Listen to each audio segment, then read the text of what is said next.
Hello artists, and welcome to the long-awaited first episode of the Oil Painting Mastercourse. In this first episode, I will be covering the basic introduction to oil painting, covering all the different aspects you need to know about before you start painting your masterpieces. I will be covering topics such as the equipment needed, mediums, the different kind of colors you can buy for possibly a starting palette, and all of these will be marked with timestamps in the video bar, so feel free to skip to whatever is necessary for you. As for the different topics, because this is going to be an oil painting series in detail, I will cover each of the different aspects of oil painting in a lot more depth in future episodes, so make sure to subscribe if that sounds interesting to you. Before beginning, for anyone curious, oil paint is simply a mix of pigment and usually linseed oil. Pigments can vary in value, which is why different colors are different prices. Also, more expensive artist quality paints will have a greater volume of pigment, say around 75%, whereas cheaper oil paints can be a lot lower, say around 20 or 30%. So the first thing I'm going to dive into is obviously the kind of physical equipment you need to start your oil painting. You will of course need oil paint, brushes, ideally of varying sizes, both flat and round, palette knives, jars, or suitable containers for mediums or solvent. Painting mediums, these are optional. You will also need some form of solvent, trusty tissues or a rag, a palette, I use a sheet of glass, and of course a surface to work on. Most of the time for me, this is primed cotton duck canvas. I currently have a white sheet of paper underneath my glass palette, but I will be changing it to grey at some point so I have more of a neutral tone to work on top of rather than just bright white. Believe it or not, your brushes don't really define what your work is. It's not like an absolute key element, but it is really good to have a variety of different sizes and type of brushes, so you at least have the tools to do whichever kind of work you want to make. So for example, a flatter brush will be easier to paint flatter or straight lines with, and round brushes can be it's much easier to blend with round brushes. And then of course for details, you're going to need a variety of smaller brushes.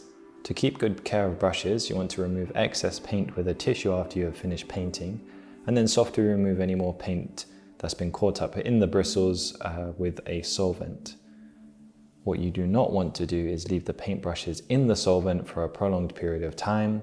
You also shouldn't crush the brush at the bottom of your jar, because this will cause the bristles to fray. Rather gently pull it to the side of the jar, and then you can wash it further with a bit of warm water and washing up liquid, and even add some conditioner if you want to keep the bristles soft. As for your palette, this is more of a personal choice depending on the type of work you're making, and as you become more experienced in painting, you might want to choose to buy different pigments. But if you're just starting out, I would advise titanium white, burnt umber, cadmium lemon, cadmium red, quinacridone magenta, yeah, I can never say that one, ultramarine blue, cobalt teal, and phthalo green.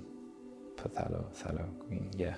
I suck at saying paint names. Painting mediums are basically a type of oil that you can mix up with your paint to change the quality of your paint, to make it either easier to move around on the canvas, to make it more viscous or sticky, make it shiny or matte when it dries. For example, using linseed oil if you mix a lot of linseed oil, you can thin down your paint.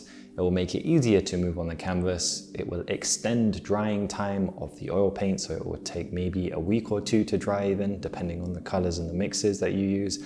And when it dries, it will dry with a shiny kind of surface. As for the medium liquid, if you mix a little bit of this medium in with your oil paint, it will drastically quicken the drying time. So literally, when I use liquid, my paints dry overnight, which enables me to do a new layer in the morning, which is fantastic for me.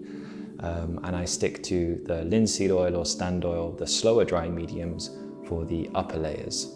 One thing that you do need to pay attention to though is make sure that your lower layers are faster drying than the layers on top. If the layers below have not dried and the layers above start to dry quicker than the lower layers, then the lower layers can move around and cause cracking on the upper layers. I hope that makes sense. You also need to pay attention to the type of medium you're using and whether it is prone to yellowing or not. Linseed oil and stand oil, generally speaking, have a higher resistance to yellowing. Liquid, on the other hand, not so much.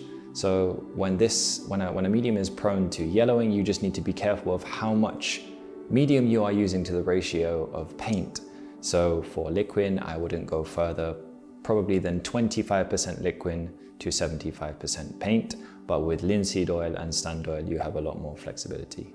Now that you have your equipment, your palette, your colors, everything ready to go, it is time to paint. I always say that a good plan makes a good painting. I am very much a planner before I put anything onto the canvas.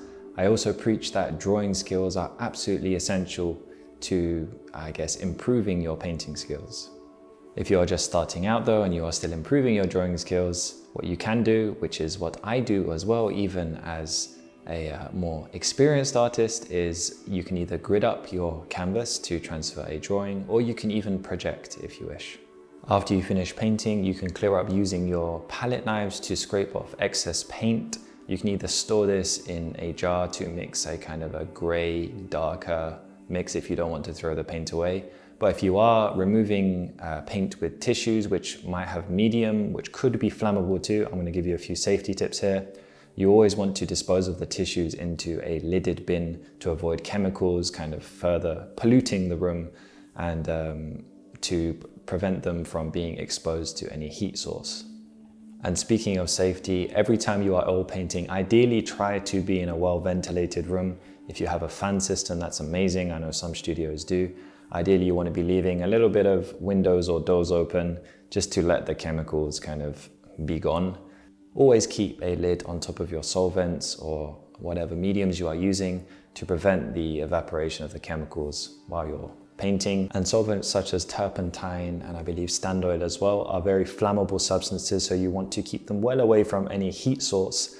And bear in mind that if you are using tissues or rags that become soaked in these mediums or solvents, you want to, of course, dispose of them properly or put them in a cool space to dry or, keep safe away from any radiators, heat source, sun on a sunny day. Yeah, my sentences are breaking down now, but you get the message. I remember I'm in the UK, there was a university, I believe, lost almost the whole campus because of a student leaving a soaked rag in solvents or oils in a bin on a hot summer's day, and then boom, it went alight, and the whole studio burnt down. Of course, do not keep any food or drink near your oil paints. These are toxic chemicals that you are working with. Some pigments and oil paints are toxic, so you do not want to get any in your mouth. Of course, if any gets on your skin, you can wash it off with some nice warm water and soap. Coming to an end now, as I said, this is a mere introduction to my master course oil painting series. I will be going into each of the aspects I covered today in far more depth and detail into future episodes. Episode 2 will hopefully come sooner rather than later. And I hope that this introduction has been useful to those who are looking to either make sure they understand oil painting a little bit if they've already started, or are just being introduced to oil painting. As for questions, you can ask more in the comment section below, or you can DM me on my Instagram. My DMs are open and I try to reply to everybody that I can. And as always, I wish you best for your oil painting. I wish you the best for your artistic endeavors. And here is my awkward goodbye.